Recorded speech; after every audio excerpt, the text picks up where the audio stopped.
आप जब प्रातः कालीन उठें तो पहले उठने का नियम लें कि सूर्योदय के 1 घंटा पहले हम उठेंगे। देखो हमारी प्रार्थना मानना। तो इस समय सूर्योदय कई बजे होता है? लगभग 6 बजे 6:30 बजे कर दें। 6। आप 5 बजे उठ जाइए और उठ करके सबसे पहला कार्य कीजिए, पृथ्वी के चरण स्पर्श कीजिए, भूमि के चरण स्पर्श कीजिए। और फिर आप जिस आसन पर बैठे हैं, देखो ध्यान से हमारी तरफ सुनना, जिस आसन पे बैठे हैं, जिस पे शयन किए थे, जिस सैया पर सोए थे, पृथ्वी को प्रणाम करने के बाद उसी सैया में 5 मिनट केवल बैठ जाइए और 5 मिनट बैठकर 5 संतों का नाम ले लीजिए। जैसे हम लोग श्री स्वामी हरिदास जी की जय, हरिवंश महाप्रभु की जय, हरिराम व्यास जी की जय, नागरीदास जी की जय, श्री ध्रुवदास जी की जय। 5 संतों के नाम याद कर लीजिए। इसके बाद नीचे उतरिए और पहले जो अपने माता पिता, अगर वो शयन कर रहे हैं तो कोई बात नहीं है, अगर वो शयन नहीं कर रहे हैं तो पहले जाकर माथा रखकर उनको प्रणाम कीजिए। इसके बाद आधा लीटर या 1.25 लीटर जितना आप जल पी सकते हैं, उस जल को आप हल्का सा गर्म करवाइए अपने माता पिता से, जो भी आपकी सेवा में हो, या अगर आप स्वयं कर सकते हो तो स्वयं हल्का सा। अगर 500 ग्राम पी जाए तो और अच्छी बात है, और इससे ज्यादा पी जाए तो अच्छी बात है। वज्रासन में बैठना आता है? वज्रासन जानते हो आप लोग? देखो वज्रासन, वो देखो बैठ रहे हैं, ये दोनों पैरों को ऐसे करके इससे बैठकर जल पिया जाए। ये आपके ब्रह्मचर्य की रक्षा करेगा, कब्ज नहीं होने देगा और आपके मस्तिष्क की गर्मी को ठंडा करेगा।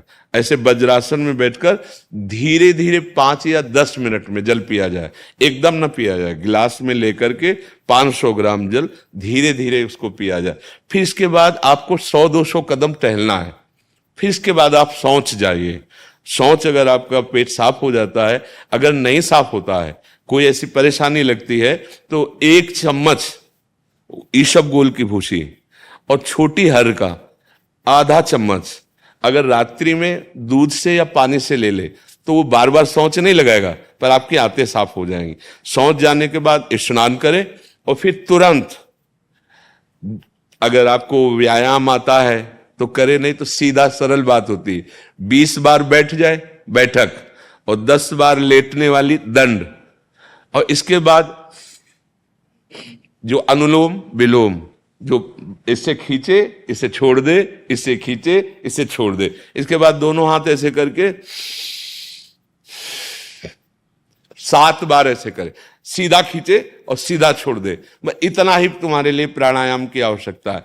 अब अपनी दिनचर्या में लग जा। जो पढ़ाई का कार्य दिया गया है, आगे तुम्हें और भजन की बात हम नहीं कह रहे, जो पढ़ाई का कार्य दिया गया है वो भगवान की ही पूजा है।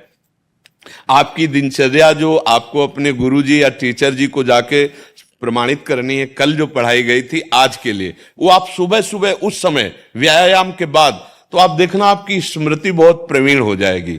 अच्छा, ये आपकी प्रातःकालीन दिनचर्या है। जब आप अपने गुरुदेव के पास स्कूल जाएं, तो हमें आजकल का तो अब पता नहीं, पर हम लोग जब जाते थे तो अपने गुरुजी को प्रणाम करते थे। तो जो स्कूल में आपको पढ़ाई पढ़ा रहे हैं वो तो बात है, अब आपको जो हम खास बात बताना चाहते हैं वो कि देखो अभी छोटे छोटे बच्चे हो, बच्चों में कुछ बच्चे ऐसे गंदे बच्चे होते हैं जिनके गंदी बातें दिमाग में आ जाती हैं और गंदी बातें वो करने लगते हैं आचरण में। आप लोग इतना तो जानते ही होंगे कि गंदी बातें किसे कहते हैं।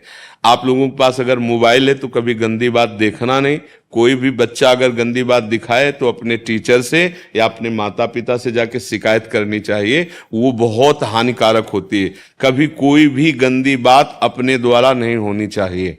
अभी आप नवीन जीवन धारण किए हुए हैं, आप भगवान की प्राप्ति, देश की भक्ति और बहुत अच्छे अच्छे पदों में जा सकते हैं। अच्छे पवित्र आचरण और पवित्र संस्कार। ब्रह्मचर्य के लिए गंदे बच्चों का संग त्याग करना, गंदी कोई ऐसी हरकत सिखावें या बात सिखावें तो उसको सुन करके छुपा नहीं लेना, तुरंत अपने टीचर से बताना या अपने माता पिता से बताना, और ऐसे बच्चे का कभी संग नहीं करना। और रात्रि के सोते समय ये जरूर ध्यान देने वाली विशेष बात है।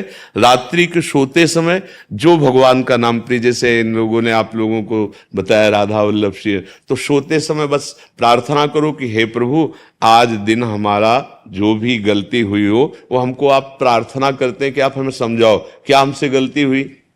अगर पूरी दिनचर्या में ऐसा लग रहा है हमसे कोई गलती नहीं, तो भगवान सुबह से अभी तक हम सोने जो जा रहे हैं ये पूरा समय आपको समर्पित।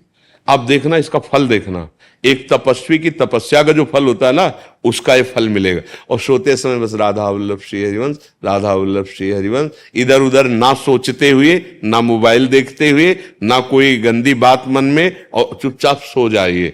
और जब फिर सुबह उठे तो फिर ऐसी दिनचर्या। और पढ़ाई इस समय तुम्हारा भजन है।